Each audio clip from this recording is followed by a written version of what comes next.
become a mom, you think of taking a flight as a very routine activity of getting from one place to another. But once you have a child, I promise you, the same thing can seem like a wild roller coaster ride. Hi everyone, welcome back to Mama Avocado Toast, a space where we speak about work, life, motherhood, and everything in between. I'm Akshita and I'm a new mom.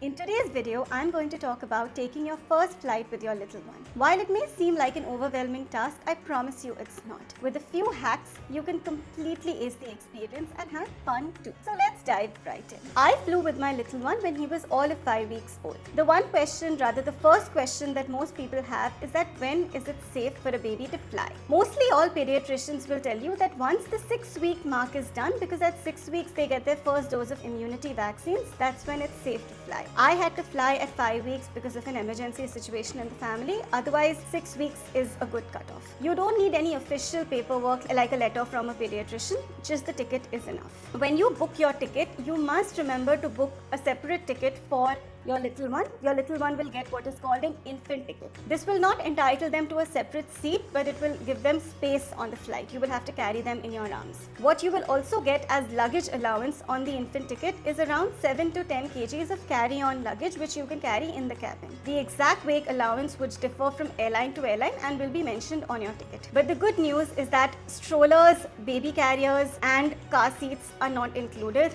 They are additional, and airlines will not charge you or include this in your baggage allowance. Some airlines also offer you what is called a bassinet option. A bassinet is like a small cradle that you can either place on the side or on the seat in front of you. This will basically give you some place to put the infant, especially if you get tired from keeping them in your arms all the time. However, not all airlines have this, and particularly a lot of airlines will not carry this if the flight time is not very long. Again, you will have to double check this at the time of booking. Some airlines also provide this at an extra charge, so it's important to know this before you book. Another tip I would highly recommend when booking your ticket or when considering which flight to take would be to take a flight that fits into the baby's daily routine. Don't opt for a flight that's either too early in the morning or too late at night, because this will interrupt the baby's sleep cycle and they will get cranky. Of course, if you don't have an option, then that's something you can plan around, but let's say you have the luxury, best to take a flight that is convenient to the baby's time. Remember, with the baby, you have to start getting used to planning a life around the baby's cycle as well. In terms of specific pre-preparation for the flight, there's nothing much you need to do except pack very smartly. I can tell you from personal experience, packing for a flight for a baby almost makes you feel like you're packing for a celebrity, because you're carrying this entire truckload of things just to avoid anything going wrong. You can carry a few basics, which I would say are an absolute non-negotiable. Extra diapers, of course. Carry a minimum of 2 extra sets of clothes just in case the baby soils. A small blanket is really useful in case it gets cold on the flight. Some formula, some breast milk, a nursing cover in case you're breastfeeding, some extra toys to distract the baby, some SOS medication that your pediatrician advises is also very important, and most importantly, don't forget the baby's identification. You can carry the birth certificate, or if you have the passport or the Aadhaar card. All of these will work as ID. A few travel investments I'd recommend in order to make your travel a very smooth experience. 1,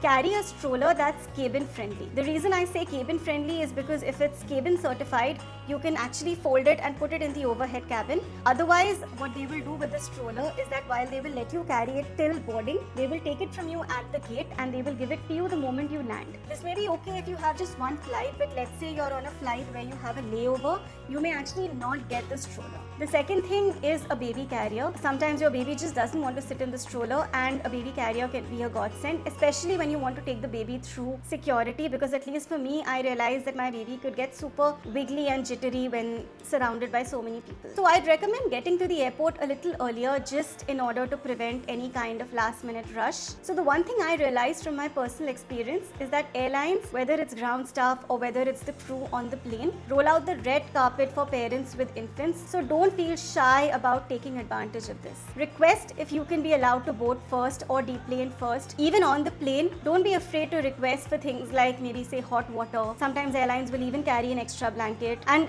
they're all there to make your journey comfortable, so don't hesitate. Another pro tip, most things that you will need for your baby, whether it's your breast pump, whether it's a thermos with water, whether it's milk, will be allowed on the plane, so you don't have to worry about whether they're going to allow it or not. One thing you must check before you board the plane is that if your baby is well fed and has a clean diaper. If not, consider changing the diaper because it will be easier to do it at the airport as compared to on the flight. Same with feeding. Most airports these days will have feeding rooms and diaper changing rooms that you can totally use very comfortably.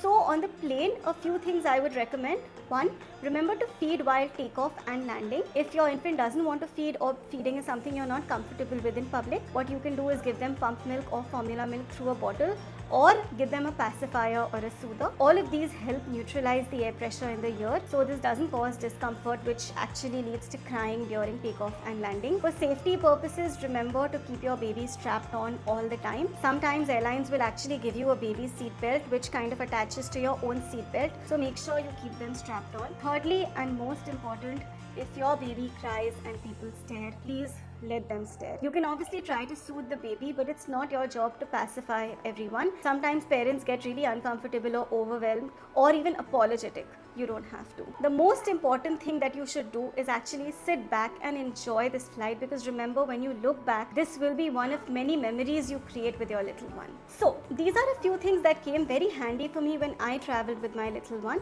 I'm sure you will have your own tips and tricks, but the one thing I realized is that, like most things with a baby, even travel sometimes may not go as per the plan, so it's best to stay prepared and keep some extra time in hand. And remember to soak it all, because this is going to be a shared memory for you as well as your little one. I hope you found this video useful. If you did, please let me know in the comments below. I'd love to hear from you what kind of content I should be making in my forthcoming videos. I'd also love it if you could like, share and subscribe. Till then, keep glowing, keep growing. From the bump to the boardroom, I've got you covered, mama.